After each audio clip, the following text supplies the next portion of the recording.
드라마보다 재밌고 흥미진진한 성경 이야기가 펼쳐집니다. 더 깊은 성경의 세계로 인도하는 시티스 두란노 성경교실 인바이블의 최윤영입니다. 반갑습니다.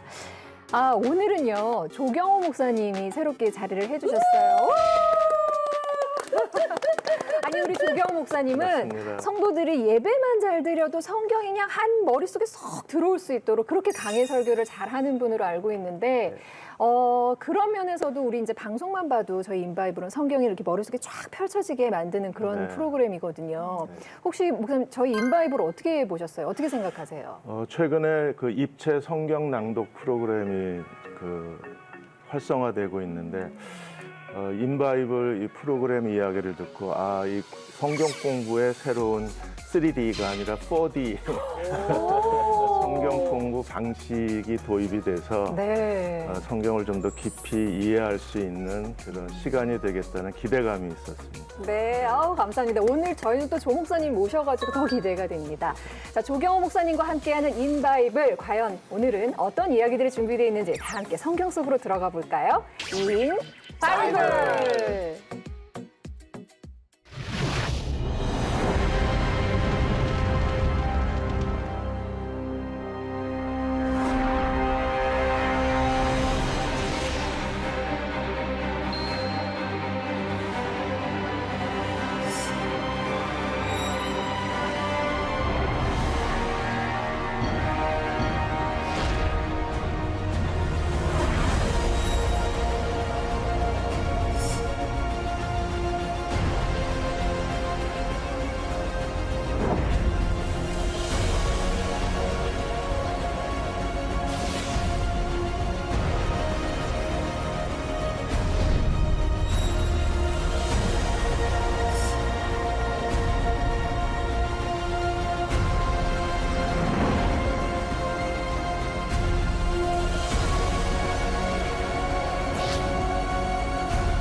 네, 오늘은 다윗의 뒤를 이어서 왕위에 오른 솔로몬에 대해서 얘기를 나눠보려고 하는데요.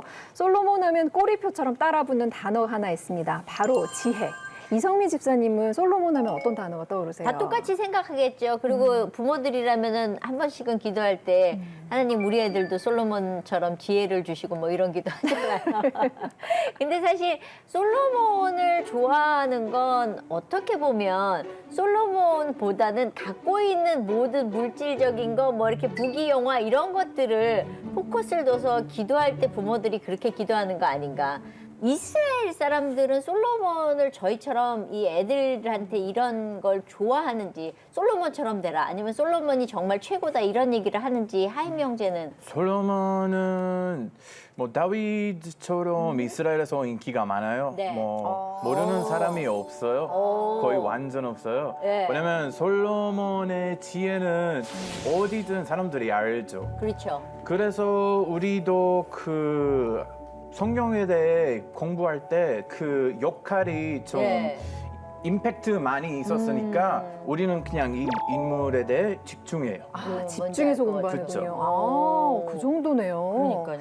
자, 그러면 지금부터 저희도 솔로몬에 대해서 아주 집중적으로 알아볼 텐데 저는 참 궁금한 게 왜 솔로몬이었을까요? 다윗 왕한테 아들이 되게 많았잖아요. 심지어 솔로몬은 불륜의 관계에서 태어난 아들이란 말이에요. 그럼에도 불구하고 하나님은 솔로몬을 선택을 하셨어요. 아까 그 타이틀 나가는데 내 아들로 선택하고 그는 나를 아버지라 부르리라. 막 가슴이 쿵쿵쿵딱 뛰는 거예요. 하나님은 왜 그러셨을까요?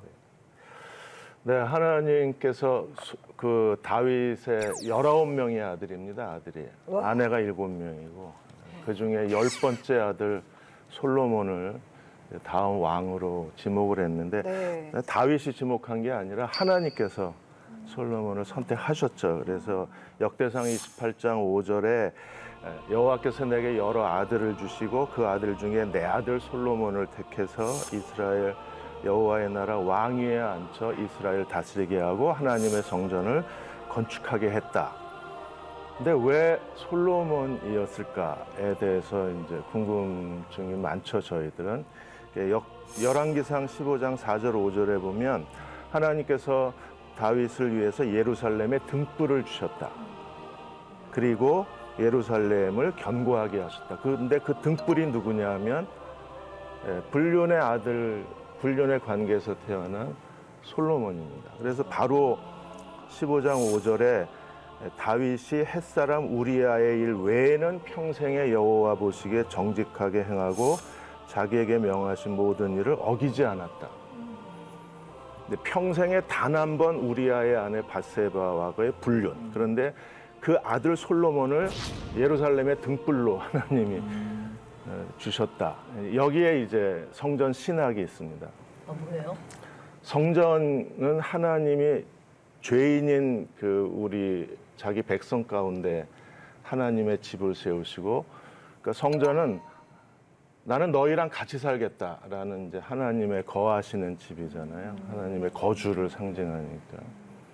죄인들 가운데 거하시는 하나님의 집, 그런 관점에서 그래서 다윗의 손으로 하나님이 예루살렘 성전 건축을 준비하시고 그 죄의 아들 솔로몬의 손으로 하나님의 성전을 건축하게 하신 것은 죄와 은혜의 하나님의 법칙, 하나님의 통치. 지금도 마찬가지잖아요. 우리가 고린도전서 3장 16절 17절에 우리가 걸어 다니는 성전이거든요. 성령이 우리 안에 내주하시고 내가 걸어 다니는 성전. 제가 성전같이 보입니까? 성전 치고는 좀 못생겼죠. 아이, 거칠게 생겼죠. 등치가 크다 이런 네. 얘기, 평수가 넓다 이런 얘기를 하려고 그랬는데. 아. 예. 근데 저희는 여전히 그 죄 가운데 사는 것 자체가 우리는 죄에서 떠날 수 없으니까. 그러니까 어쩌면 솔로몬을 통한 성전 건축은 하나님께서 성전 신학의 그 중심을 우리들에게 보여주신 섭리가 아닌가 하는 생각이 듭니다. 하나님 너무 좋으셔요. 네. 어떻게 또 반했어. 지금 목사님 그런데 설명 사람 듣고. 입장에서 보면은 19명의 아들들은 그 중에 한 명이었으니까 아니 왜 쟤지? 그러니까. 그 되게 열받을 것 같아요. 네. 그 제일 죄인의 자식인 그를 하나님이 택했다는 거에 대해서는 은근 끌어오르는 뭔가 아니 있었을 제가 것 뭐 같아요. 전쟁터 나가서 싸워본 그쵸? 적이 있어, 뭐 네. 승리로 이끈 적이 있어, 할 말은 그래. 많을 것 같은데. 네. 우리는 유대인 사람들은 솔로몬에 대해 생각하면 엄청 긍정적인 생각이 나와요. 왜냐면 솔로몬은 똑똑한 사람이었고, 그리고 우리 그 첫 번째 성전을 만들었어요. 그리고 예루살렘도 종교적인 스피릿이 줬어요. 우리한테. 우리는 예루살렘에 대해 생각하면 네. 뭐 사랑스러운 아니면 뭐 신안한 느낌이 나요. 우리 마음속에서. 이 선물은 솔로몬하고 다윗도에게서 받았어요. 그렇군요. 역사학자들은 네. 솔로몬이 성경대로라면 쿠데타를 일으킨 거나 마찬가지다. 네? 쿠데타? 첫 번째로 이제 아도니아가 일으킨 게 아니고요. 아도니아가 이제 다윗이 죽어가니까 네. 죽기 직전인데 그 틈을 타서 아도니아가 아비아달 제사장 또 실질적으로 군대 장관이었던 요압 이런 사람들이 이제 아도니아 쪽으로 해서 이미 기름을 붓고 왕이 됐어요. 아버지 다윗이 죽기 전임에도 불구하고 그것을 이제 솔로몬 측에서 알게 된 거죠. 특히 그 어머니 네. 밧세바가 이것을 이제 역사학자들 왜 쿠데타라고 하느냐. 솔로몬이 뭐 자기의 형이라고 볼 수도 있는데 그 아도니아를 후원했던 사람들을 나중에 자기가 왕이 되고 나서 다 숙청을 하게 됩니다. 숙청이에요. 네. 저는 오히려 이것이 바로 성경의 역사성이다. 만약에 다윗 솔로몬으로 이어지는데 솔로몬이 정상적으로 다윗이 죽고 왕이 되도록 그렇게 묘사하는 것이 우리의 상식인데 솔로몬이 이미 먼저 아도니아가 왕이 된 다음에 그걸 뒤집어 엎었다. 그렇게 그런 내용까지 성경에 들어있다는 것 자체가 이 자료 자체가 네. 우리가 부인할 수 없는 어떤 역사성이 있지 않나 근데 그렇게 제가- 평가합니다. 제가 들은 이 말도 안 되는 소리를 하나 해드리면 우리는 또 이 다니면서 그런 소리 되게 잘 듣거든요. 못 들으시는 분들만 있어서 제가 말씀드리면 다윗하고 솔로몬이 실제 인물이 아니고 가상의 인물이다. 왜냐하면 이 두 사람을 보면 사기캐잖아요. 그러니까 역사적인 인물이 아니고 우리가 꿈꾸는 어떤 비현실적인 인물이다. 이런 얘기를 하는 그런 쓸데없는 인간들이 있어서 제가 분노했었던 기억이 나는데 이거는 어떻게 다윗이 없으면 예수님도 없는 거죠. 다 없는 거잖아요. 그거 어떻게 해야 됩니까? 이럴 때는? 다윗 솔로몬 시대를 역사적으로 본다면은 기원전 10세기, 대략 기원전 1000년쯤에 다윗이 한 40년 통치하고 뭐 솔로몬도 한 40년 통치했더라면은 대략 두 사람이 기원전 1000년부터가 이스라엘 국가의 시작이다. 그것이 성경에 대한 역사적인 해석이에요. 여기가 텔단이거든요. 단 유적지. 거기에서 비문. 네, 저기서 발견된 비문. 단 비문은 그 한 30년 전쯤에 네. 발견했고요. 이 비석 같은 게 이제 왕의 승전 기념비, 업적, 공적비 같은 것인데 깨어진 상태에서 이스라엘에 가장 가까이 있는 다메섹의 아람 왕이 저 단을 점령하고 곳에 기념비를 세운 다음에 내가 이스라엘 왕도 죽였고 유다의 왕도 죽였다. 그 내용이에요. 유다의 왕을 이야기할 때의 9번째 줄에 다윗 집, 베이트 다비드, 베이트 다비드. 빨간 글자. 네. 그러니까 베이트 다비드 하면은 다윗 가문, 다윗 왕조. 다윗이라는 역사적 인물을 이스라엘 사람이 아니라 외국 왕에 의해서 그 이름이 증명이 됐다. 그렇게 볼 수 있겠습니다. 그러니까 저기 교수님 같은 경우는 이제 배우신 분이니까 이렇게 조리 있게 얘기하시지만 우리 같은 성도들은 이런 얘기를 하면 욱해가지고 이거 뭐라고 얘기를 해야 얘네가 알아듣나 이러거든요. 예, 좀 깔끔하게. 그러니까 다윗과 솔로몬 시대에 고고학적 유물이 없는 거예요, 그동안에. 아하. 그래서 이제 성경이 하나님 말씀이 아니다라고 네, 주장하는 네. 일부 사람들이 다윗은 신하다, 네. 솔로몬도 가공인물이다라고 이야기를 주장을 했는데 그럴 때 뭐라고 이번 비문에 네. 다윗의 집이라는 다윗의 이름이 발견이 됐기 때문에 그래서 신화가 아니라 역사적 인물이다라는 아주 작은 비문 조각이 다윗과 솔로몬의 실제 인물임을 들고 다닐 수도 없고. 인바이브 뭐라고 하세요? 다 그러니까 설명해 주신다고. 인바이블 보시면 해결이 되는 거네요. 그렇습니다. 네. 그러니까 하나님은 그 누구도 주목하지 않았던 이세의 막내 아들 다윗을 왕으로 세우셨던 것처럼 솔로몬을 그 죄 가운데 태어난 솔로몬을 왕으로 선택을 하셨습니다. 그게 은혜라는 거 아까 목사님께서 말씀을 하셨는데 솔로몬은 아무 고난 없이 편안하게 왕이 됐다. 사실은 우리는 그렇게 많이 알고 있거든요. 근데 솔로몬이 왕이 되는 과정에 대해서도 굉장히 여러 가지 일들이 있었던 거죠. 네. 그러니까 다윗이 하나님 앞에 기도합니다. 내가 성전을 건축하고 싶다고. 그런데 나단 선지자를 통해서 내 아들 중에 한 사람이 성전을 건축하리라고 하나님께서 이제 선지자를 통해서 예언을 하시죠. 그리고 이제 그 아들이 솔로몬이라는 것을 하나님 드러내셨는데 아도니아는 네 번째 아들입니다. 암논이 압살롬에 의해서 죽고 그다음에 다니엘은 어렸을 때 죽었을 거라고 추정을 하고 그다음에 압살롬은 첫 번째 반역을 일으켰다가 제거가 되고 요압에 의해서 그리고 이제 아도니아가 자기 순서니까 이제 아까 교수님 말씀하신 것처럼 제사장, 군대 장관 요압과 더불어 반역을 일으키죠. 그리고 아도니아 왕 만세를 외치게 합니다. 이 사실을 알고 나단 선지자가 이제 어머니 밧세바에게 가서 아도니아가 왕이 됐는데 가만히 계십니까?라고 얘기하고 이제 나단 선지자가 그 어머니 밧세바를 먼저 다윗에게 보내요. 그리고 뒤따라 자기가 들어가서 이제 하나님이 선택하시고 다윗이 얘기한 것처럼 하나님의 예언대로 솔로몬을 왕으로 세우기를 이제 다윗에게 촉구하게 됩니다. 그러니까 아도니아의 반란이 거꾸로 솔로몬을 왕으로 세우는 하나님의 타이밍이 돼요. 왜냐하면 다윗이 나이 많아 늙어서 기력을 잃어버렸는데도 하나님의 예언대로 솔로몬을 왕으로 안 세우거든요.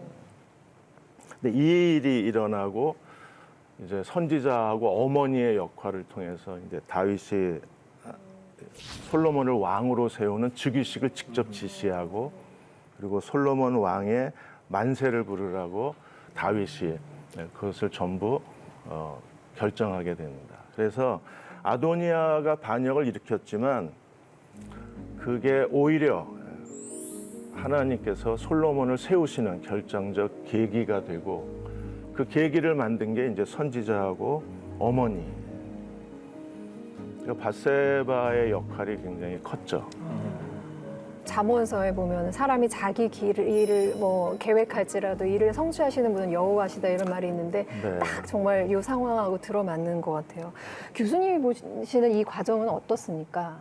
저도 그 어머니의 역할 동의합니다. 이제 밧세바의 노력이 없었더라면은 솔로몬이 과연 왕이 됐을까? 그러니까 우리나라에서 역사적으로 왕과 연을 맺어서 아들을 얻은 그런 후궁들이 자기 아들의 미래를 위해서 목숨 걸고 아들의 자리를 마련하려는 조선왕조 500년 같은데요. 아, 그렇군요. 서양이나 맞춰서 동양이나. 운동만 잘하는 게 아니라 머리도 좋으네요. 생각해 보니까. 그러니까 나단 선지자가 자기가 안 들어가고 네. 어머니를 먼저 넣잖아요. 그러네요. 예. 그게- 1차적으로 먼저 가시고 제가 뒤따라 가겠습니다. 그랬잖아요. 그랬죠. 예. 선지자의 지혜였었죠. 그렇죠. 아. 예. 이스라엘에서는 이 부분에 대해서는 어떻게 가르쳐요? 우리는 이 일에 대해 생각하면 아도니아는 엄청 부정적이게 생각해요.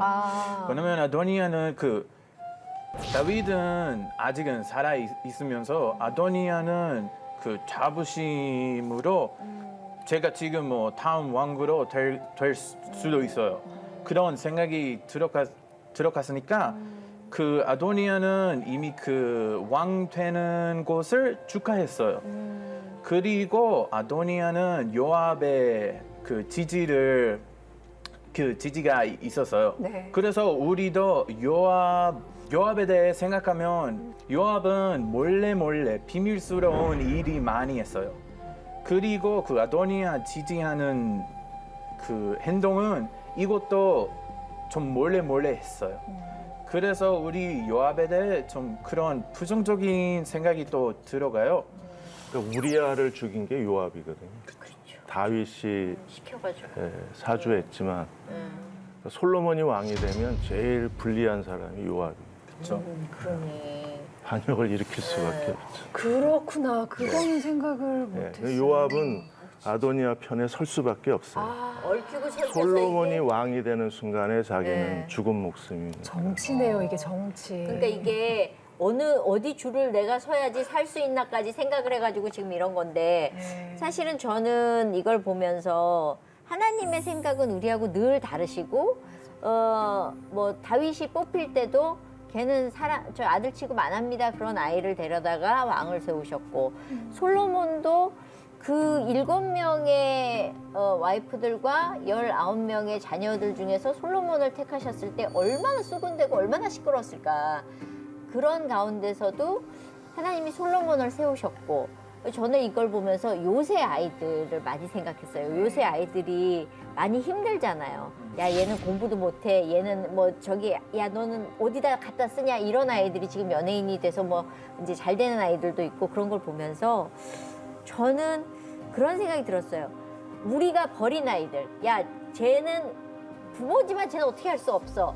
이런 아이들을 하나님은 세우신다라는 생각을 하거든요. 아멘. 그러니까 솔로몬을 통해서 아마 많은 그 7명의 엄마들은 아우 쟤는 왕 되긴 틀렸어. 우리가 있잖아. 우리 아들 아직 있거든. 뭐 이런 얘기 했을 텐데 그걸 보면 하나님이 택하시는 건 우리가 내치는 사람들을 다 모아서 크게 쓰신다라는 생각이 들었어요. 맞아요. 네. 아, 그렇습니다. 솔로몬도 이제 살짝 그 위기가 있을 뻔했습니다. 그렇지만 왕위에 올랐습니다. 그리고 새로운 시대를 열게 되는데 다윗 왕만큼 솔로몬도 굉장히 뛰어난 왕이라고 아까 그 이스라엘에서는 다윗 왕하고 솔로몬 왕을 집중적으로 배운다 이렇게 말씀을 하실 정도였는데 여러 가지 업적들 중에 가장 큰 걸 꼽는다면 어떤 게 있을까요? 솔로몬의 업적은 성전 건축이죠. 네. 그러니까 성전 건축한 왕으로 이제 그 하나님의 역사가 성전의 역사이기 때문에 그러니까 성막 시대가 끝났어요. 사무엘 시대 때. 그러니까 잘 아시는 것처럼 그러니까 모세가 시내산에서 성막을 건축하고 여호수아 18장 1절에 그 성막이 실로의 회막이 세워지고 그래서 실로가 이스라엘의 첫 번째 수도. 왜냐하면 성막이 있는 곳이 수도 역할을 하니까. 그러다가 사무엘상 4장에 이제 블레셋과의 아벡 전투에서 하나님의 법궤를 뺏기고 실로의 성막이 완전히 불타 버렸다고 이렇게 이제 우리가 알고 있거든요. 그러니까 블레셋 땅에 하나님의 법궤가 7개월 동안 포로로 있다가 뭐 아스돗, 가드 이렇게 이제 그 지역의 재앙, 독종 재앙을 쏟으면서 이제 블레셋이 다시 하나님의 법궤를 이스라엘 땅으로 보내게 돼요. 베세메스의 두 암수가 끄는 수레를 통해서. 그래서 하나님의 법궤 기랏 여아림에 머물게 됩니다. 이때부터 이제 다윗 시대까지 이중 성소 시대가 돼요. 그러니까 다윗이 유다 왕이었다가 7년 반 동안 이스라엘 통일 왕이 되고 제일 먼저 한 일이 예루살렘을 정복하고 다윗성을 세우고 그리고 다윗의 장막을 세우고 기랏 여아림에 있던 하나님의 법궤를 다윗의 장막으로 모셔오거든요. 이제 하나님께서 솔로몬을 통해서 기브온 산당 시대를 끝내시고 이제 예루살렘에 하나님의 성전을 건축하시게 되죠. 그게 이스라엘 역사에서는 이제 성막 시대가 끝나고 성전 시대가 시작되는 아주 중요한 전환점에 이제 솔로몬이 그 거룩한 사명을 감당하게 된 거죠. 네. 교수님이 보시기에 솔로몬의 가장 큰 업적 뭐라고 보세요? 네, 당연히 성전 건축이고요. 건축적으로 석조 건축, 그러니까 돌로 만든 집은 영원하다는 그런 개념이 고대 이집트에 있었어요. 그래서 이집트에는 신전도 돌로 만들고 무덤도 영생을 얻기 위해서는 반드시 바위굴에 미라를 안치해야 되고 그 도시의 그 국가의 수호신을 위한 신전이 단순한 그런 텐트 회막이 아니라 석조 건축으로 돼야 되는 것이죠. 다윗이 그거를 해야 된다고 생각한 거예요. 다윗은 왕궁을 세웠거든요. 왕궁을 세웠는데 글쎄 예산이 부족했든지 여호와를 위한 성전을 세우지 못했어요. 물론 거기에 대한 해석은 이제 다윗은 피를 흘린 왕이기 때문에 너는 안 되고 아들이 만들 것이다. 그런 성서적인 해석이 있고요. 그래서 솔로몬대에 와서 성전을 만들었던 것 자체가 이스라엘이 명실상부한 정치적인, 종교적인 국가가 됐다는 것을 의미합니다. 성막을 그 하나님에게 기도했을 때 좀 임시 하나님 집은 느낌이 들어가서요. 그래서 우리는 그 하나님이랑 또 영구적으로 그 연결 만들고 싶은다면 그때는 할 수 없었어요. 네. 그 성막 때는. 그래서 솔로몬 왔을 때 그 성전을 그 공주했을 때 그때는 유대인 백성들이 엄청 기뻤어요. 드디어 우리는 하나님이랑 하나님 집에는 연결할 수 있어요. 그 우리 마음을 전달할 수 있어요. 성전은 첫 번째는 솔로몬이었어요. 두 번째로 또 건축했어요. 이 둘 다는 없어지니까 지금 또 그 성전에 대해 생각하면 좀 슬픈 마음이 들어가요. 그래요. 아직도. 그쵸. 그렇군요. 성전이 무너졌으니까. 그렇죠. 아. 저는 또 생각이 달라요. 네. 저는 성전은 잘 모르겠어요. 그리고 제가 맞는지 모르겠지만 성전에 신경 쓰는 것보다 자기 집을 짓는데 조금 더 신경 쓰지 않았나요, 솔로몬이? 많이 신경 썼던데요. 네. 기간으로만 봐도. 그래서 부인이 많았잖아요. 그리고 내가 살 집이니까 좀 더 잘 지은 것 같아서 저는 물론 성전은 지었지만 제가 볼 때는 우리에게 남겨준 그 시편과 잠언의 내용을 보면서는 저는 오히려 말씀으로 우리에게 주신 그 영향이 더 큰 것 같아요. 저는 성전은 잘 모르겠고. 정말 잠언이 우리 성도들한테 네, 주는 네. 그 영향력 어마어마하죠. 네. 정말 중심이 돼주잖아요. 그러니까요. 성전이 있고 그 다음에 잠언 뭐 이런 솔로몬의 지혜, 교훈이 있는 거거든요. 왜냐하면 하나님의 구속사는 성전의 역사예요. 족장들은 제단을 세우고 출애굽하면서 제일 먼저 시내산에 1년 머물면서 성막 짓고 성막과 더불어 광야 40년 가나안 땅을 정복하고 그리고 솔로몬 성전 그리고 바벨론에 의한 성전 파괴 70년 만에 돌아와서 수룹바벨 제2성전 세우고 헤롯이 유대인 환심 살려고 수룹바벨을 개량 증축해서 헤롯 성전 세우고 그리고 이제 로마에 의해서 무너진 다음에 예수님 자신이 성전이시고 우리가 성령이 내주하시는 걸어다니는 하나님의 성전이고 근데 목사님, 솔로몬이 조금 덜 신경 쓰지 않았어요, 성전에? 왜냐면 아이고, 혼자 사시는 집을 네. 7년 동안 지었고 네. 네. 몇천 명이 사는 집을 13년 지었어요. 그러면 1인당 비율하면 성전이 더 아, 그러니까 저는 아니 하나님이 사시는데 집 지으면서 7년밖에 안 걸리고 자기 집은 13년 걸렸네. 이게 보는 관점이 다르면 이렇게 그렇죠. 말씀 읽으면 우리 성도들도 그런 생각 들거든요. 그런 아니? 생각했거든요. 이러면서. 아니 아버지 집 지면서 아버지 집은 저쪽 조그맣게 짓고 자기 집은 크게 졌는데 저는 이렇게 생각했던 네. 사람이거든요. 근데 또 이제 이스라엘 사람들은 그 성전이 정말 내 인생에 하나님이 진짜 우리 가운데 거하신다. 중심이 되는 그쵸, 정말 신앙의 아주 결정적인 그쵸. 기둥이 되는 이게 다른 거네. 예, 그래서 그렇구나. 성전의 의미가 이렇게 크구나 싶습니다. 그렇다면 성전이 있기 전에 성막 시대에 성막이 머물렀던 곳, 아까 실로에 대해서 이렇게 쭉 실로, 예. 역사를 목사님께서도 말씀을 해주셨는데 짚고 넘어가지 않을 수가 없습니다. 그 한나가 이렇게 기도했었던 그곳도 실로라는 걸 이렇게 기억이 나기도 하고요. 그래서 지금 과연 어떤 모습일까 되게 궁금한데요. 인바이블이 가요? 그렇습니다. 오. 준비했습니다. 가보시죠. 통수만 나와주세요. 네, 안녕하세요. 인바이블 통신원 박지영입니다. 오늘은 제가 실로를 소개해 드리려고 해요. 실로는 제가 개인적으로 좋아하는 이스라엘 성지 베스트 3 중에 한 곳이라고 말씀드릴 수 있을 것 같은데 왜인지는 같이 보신 다음에 알 수 있으실 것 같아요. 한번 같이 가보실까요?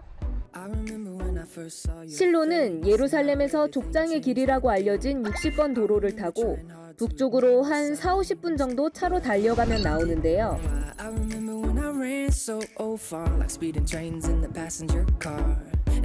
실로 중앙에는 센터를 마련해 놓아서 실로의 역사와 유물들을 전시해 놓고 있었습니다. Everyone comes to Jerusalem. But in order to fully understand and appreciate Jerusalem, you must first come to Shiloh. Because Shiloh is a prerequisite for Jerusalem. It was capital of Israel before Jerusalem. The tabernacle, which was in the desert, was first established here for a long time, for 369 years. So this is where prophecy in the land began, and this is where the kingdom of Saul and David began here. 이곳에는 1922년에 덴마크 탐험가에 의해 처음 발견돼 우와. 1932년까지 발굴이 이뤄졌고 1980년대에 들어서 본격적으로 발굴과 연구가 다시 시작돼서 지금까지도 이어지고 있다고 하네요. 이곳에서는 비잔틴 시대 교회터가 5곳이나 발견됐는데 특별히 그중 한 곳에서 예수께서 실로 백성들을 축복하시길이라고 새겨진 모자이크가 발견되기도 했다고 합니다. 그리고 결정적으로 지리적 위치와 지형, 그리고 그동안의 발굴 결과를 토대로 이곳이 성경 속 실로의 위치가 맞다고 학자들은 확신하고 있는데요. 아, 이쁘죠. 성경에는 성막이 실로의 북쪽에 위치해 있다고 기록하고 있는데 실제로 이곳에서 발견된 성막의 위치가 이곳 성터의 북쪽에 위치해 있고 성막터의 길이와 넓이도 성경의 기록과 일치하다고 합니다. 너무 놀랍지 않나요? 네, 놀라워요. 네, 같이 보셨다시피 이곳은 성경에 기록된 그 실로와 성막의 위치가 거의 확실시 되는 곳이라고 해요. 사실 성경의 사건들이 일어난 수많은 성지들 중에 대부분이 고고학 발굴이나 지리적 위치를 통해서 이곳이라고 추정하는 곳들이 많은데 이렇게 확실시 되는 곳은 솔직히 많지는 않은 것 같아요. 그래서 그런지 정말 이곳이 그 당시에 정말 하나님의 그 거룩하고 거룩한 영광이 머물렀던 장소라고 생각하면 또 다른 성지들과 남다른 감동이 있는 것 같습니다. 그러면 다음 시간도 기대해 주시고 다음 시간에 또 뵐게요. 샬롬! 더 보고 싶어요. 이렇게 영상으로 보는 것만으로도 이렇게 막 감격스럽고 그쵸, 벅차오르네요. 뚫고 들어갈 뻔했어. 너무 보고 그러니까요. 싶어. 내가 눈으로 그죠? 예, 성막이 있었던 곳을 보다니. 감동. 하임은 어떠세요? 보시면서? 그 우리 종교적인 역사에 대해 생각하면 실로 나와요. 왜냐면 실로는 우리 오리진이었어요. 그 역사적인 오리진이었어요. 그래서 우리는 실로에 대해 엄청 중요하게 생각해요. 우리는 그 요즘 또 사람들이 우리 종교적인 역사를 경험하고 싶으면 실로 방문해요. 아, 그래요. 네.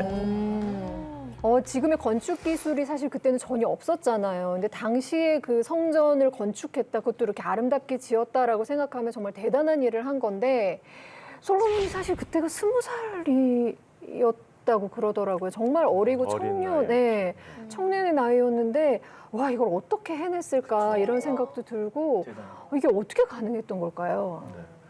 사실은 성전 건축은 다윗이 다 준비했죠. 네. 그러니까 다윗을 저희들은 제2의 모세라고 그럽니다.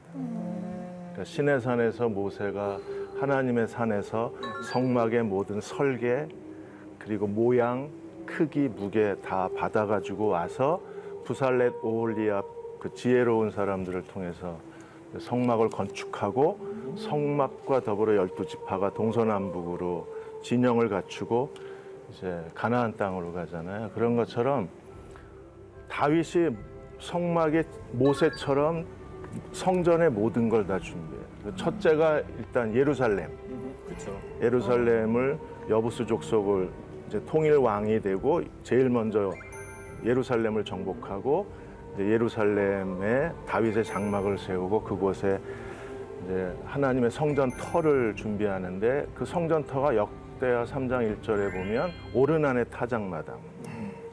그러니까 아브라함이 이삭을 제물로 바친 모리아산 그 자리가 오르난의 타작마당 그리고 다윗이 거기에 성전을 졌다.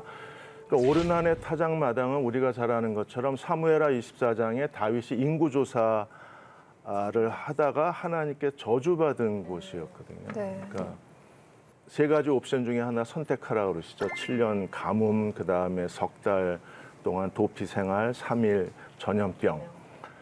근데 두 가지는 백성들이 고통을 당하는 거고 하나는 자기가 고통을 당하는 거예요.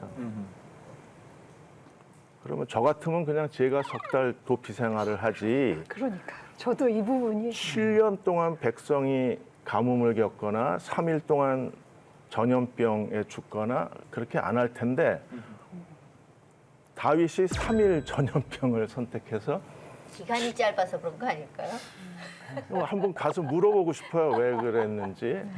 목사님도 네, 궁금하시군요. 궁금하죠. 교수님께 물어보고 싶을 정도로 우리가 아는 다윗이 아닌 거예요. 그러니까요. 그래서 3일 전염병 선택하고 7만 명이 죽고 죽음의 천사가 멈춘 곳이 오르나의 타작마당이거든요. 그다음에 설계도를 주죠. 역대상 28장에 보면 네.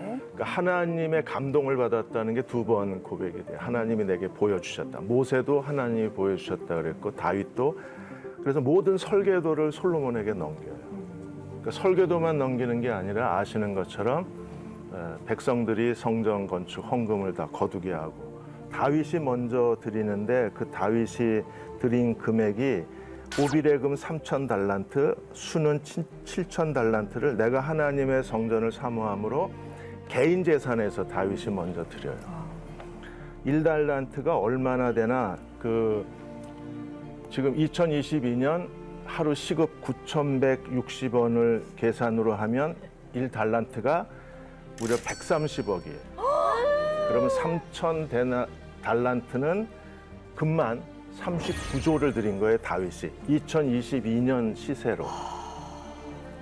그러니까 다윗은 아마 전 재산을 하나님께 바쳤을 거예요. 그러니까 그리고 백성들에게 함께 즐겁게 드리자고 그러니까 백성들은 뭐 하나님께 더 많이 드렸죠. 그렇게 해서 안 드릴 수가 없죠. 네, 왕이 먼저 왕이 그렇게 드리고. 다윗이 되게 그러니까 부자예요. 설계도 필요한 모든 재정 그리고 중요한 성전 건축할 아들 이스라엘의 다음 왕 솔로몬.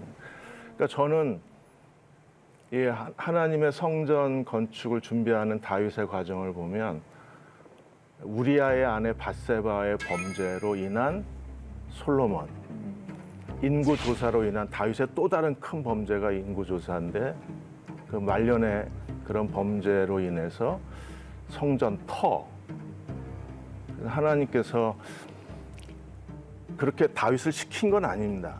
절대 솔로몬을 예정하신 건 아닙니다. 그러면 하나님께서 다윗에게 매일 야 밧세바 이쁘지 괜찮지 너 갖고 싶지 않냐 이렇게 했다는 거가 되잖아요, 예정이면. 그런데 다윗은 그 범죄로 인하여 아주 지독한 진노를 받았고 칼과 그리고 살인과 어떤 압살롬이 아버지의 아내를 취하는 그리고 백주에 그걸 백성들 보는 앞에서 천막치고 그 짓을 했잖아요. 그러니까 고통의 대가를 치르고 그리고 그 죄가 더한 곳에 은혜가 넘쳤다고 로마서 5장 20절에 말한 것처럼 그래서 성전이 무엇인가를 우리들에게 보여주는 하나의 하나님의 섭리적 해석이 성전 준비가 아니었을까. 합리화한다고 그렇게 하시는 분들도 계신데 이건 합리화가 아니라 결과론적으로 봤을 때 다윗의 죄 성전터, 다윗의 죄 솔로몬. 하나님 뭘 말씀하시려고 하는 거지? 우리에게 성전은 무슨 의미지? 그런 생각을 많이 하게 됐습니다. 저는 그 다윗의 하나님을 향한 사랑이 너무 압도됐어요. 예. 지금 말씀 들으면서. 성전 63,000 달란트였어요. 오빌의 금. 짓게 해주셔야 되는 거 아니에요? 근데 뭐 너무나 확실하게 그냥 딱 끊어서 너는 피를 많이 흘렸으니까 안 돼. 아니 왕이 피 안 흘리고 왕 될 수는 없는 거 아니었나요? 근데 그렇게 단호하게 그럴 땐 너무 하시는 거 아니야? 뭐 다 피 안 흘리고 왕 된 사람이 어디 있다고 저렇게 자르시나 뭐 이런. 예. 역대상 22장에 보시면 네. 하나님 분명하게 너는 전쟁의 사람이라 네. 안 된다. 네. 거절하시고 네. 내 아들 솔로몬이 그 평화라는 뜻이거든요. 그렇죠. 네. 그러니까. 샬롬에서 변형된 말이죠, 솔로몬이. 네, 히브리어 발음으로 실로모. 슐로모. 교수님 계셔서 하나님의 성전은 평화로서만 건설이 되는 거잖아요. 그 에베소 2장에 그리스도가 평화시고 그분의 십자가의 죽음이 평화의 사역이셔서 유대인과 이방인의 막힌담을 허시고 유대인과 이방인을 하나님의 새로운 민족으로 만드신 평화의 사역으로 하나님의 성전이 지금도 전 세계에서 복음이 증거되는 데마다 유니버셜 철치가 계속 완성되어져 가는 거니까. 그래서 전쟁이 아니라 평화의 사람이 성전을 건축해야 돼요. 그때는 다윗이 좀 비 많은 들어가는 일이 전쟁 예. 있으니까 그런 성전 들어가는 평화 다윗이 만들 수 없다고 생각해요. 그래서 넘어가면 솔로몬으로 우리는 그 평화를 잡을 수 있어요. 찾을 수 있어요. 그래서 우리는 그 성경을 배울 때 이 인물은 두 개로 집중해요. 연결이 있으니까. 그러네요. 그렇죠. 네. 다윗은 골리앗이 있었고 또 사울은 길랏 전투가 있었고 뭔가 이렇게 백성들한테 왕이야, 왕감이야라는 그 이벤트들이 있었잖아요. 네. 그래서 하나님이 또 솔로몬이 정말 진정으로 이스라엘 백성들에게 왕으로 인정받을 수 있도록 판을 또 멋지게 깔아주신 거 아닌가 하는 생각도 뭐 이제 물론 이제 평화의 의미가 더 네. 크겠지만 그런 생각도 같이 들기도 했고요. 20살이 애인데 나중에 가면은 너무 애들이 많이 왕이 되니까 애라고 생각을 못했어요. 지금 우리가 20살 생각하면 이제 대학교 1학년인데. 그런데 이제 좀 지나면 이제 왕들이 막 몇 살 이렇게 나올 때 너무 나이들이 8살 어리니까 왕도 왜 있잖아요. 그런 어린 왕들이 나오니까 솔로몬을 어리다고 생각을 한 번도 해본 적이 없는데 20살이면 지금 아무것도 모르는 나이네요. 근데 그런 아버지도 없고. 네. 백성들의 그런 우려와 선입관을 한 번에 깨뜨리는 게 이제 솔로몬의 지혜의 사건이죠. 네. 그러니까 솔로몬이 뭔가 하나님한테 막 엄청나게 한 거 아닌데도 다윗이 하나님을 그렇게 뜨겁게 사랑하니까 아들을 나는 걔를 내 아들로만 삼을 거고 걔는 나를 아버지라고 부를 수 있어. 걔가 나를 배신해도 사람의 채찍으로 칠지언정 내가 그를 버리지 않겠어. 막 이런 너무 멋진 약속들을 해주시잖아요. 그래서 정말 내가 이렇게 하나님한테 열심히 잘해야지 우리 아이를 위해서도 우리도 생각들. 솔로몬이잖아요. 우리도 죄인이었다가 네. 하나님의 아들들이 됐으니까 우리도 솔로몬이죠. 그렇습니다. 우리가 자신의 삶을 온전히 의탁하기만 하면 우리의 인생의 결정적 죄와 실수마저도 기회로 만들어주시는 분이 아닌가 하는 생각이 들었습니다. 네. 집사님. 이랬던 그가 다음 편을 기대해 주십시오. 네. 교수님은 오늘 어떠셨어요? 이스라엘은 약소 국가예요. 그렇죠. 그래서 지도를 보더라도 조그마한 북쪽에 뭐 도단부터 시작해서 남쪽에 부엘세바까지 정말 요즘식으로 한 6천, 7천 제곱킬로미터 정도? 그 정도에만 다윗 솔로몬이에요. 사실 확장됐다고 하지만 이제 조금 실제와는 좀 차이가 있고. 그래서 소규모였고 세력도 작지만 그 민족이 지금 오늘날 문명을 이끌어가는 기독교의 핵심인 유대교와 구약 성경을 창출해냈거든요. 거기에 이제 솔로몬의 역할이 크다고 생각합니다. 하임은 어떠셨어요? 우리는 솔로몬에 대해 좀 대화를 나누어서 엄청 깊었어요. 왜냐하면 우리는 유대인 사람들은 솔로몬에 대해 생각하면 그 성전 생각이 나와요. 이 성전은 완전 큰 선물로 생각해요. 그래서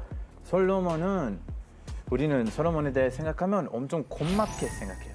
그래서 오늘은 솔로몬에 대해 좀 이야기했으니까 행복해요. 저희도 행복합니다. 네, 오늘은 다윗에 이어서 하나님의 선택을 받고 성전 시대의 문을 연 솔로몬에 대해서 함께 나눠봤습니다. 다음 시간에도요, 솔로몬 이야기 계속되니까 함께 해주세요. 조경호 목사님과 다음 시간에 다시 인사드리겠습니다. 함께 해주신 여러분 고맙습니다. 이제 솔로몬의 지혜에 대한 얘기도 좀 공부를 해보죠. 이제 점점 소문이 나기 시작하면서 많은 사람들이 솔로몬을 찾아옵니다. 솔로몬의 지혜가 가장 빛을 발한 사건, 순간 어떤 때라고 보세요? 창녀 여인들이 이제 아이 하나를 데리고 와서 내 아이라고 주장하는 사건이거든요. 솔로몬의 그 능력을 보여준 결정적 사건이 이 재판 사건이죠. 솔로몬 왕 덕분에 이스라엘은 태평성대 북위 영화를 누리게 됩니다. 여호와를 경외함이 지혜의 근본이라 이렇게 고백했던 솔로몬인데 글쎄 그 하나님이 인정하는 왕으로 그 자리를 잘 지켰을까? 인바이블과 함께라면 지루하지 않게 재밌게 하실 수 있습니다. 다 함께 성경 속으로 들어가 볼까요? 인바이블! 이 프로그램은 여러분의 미디어 선교 후원으로 제작되었습니다. 선교는 사명, 후원은 동역. 당신도 복음을 전할 수 있습니다. 선교 후원 02-6333-1003번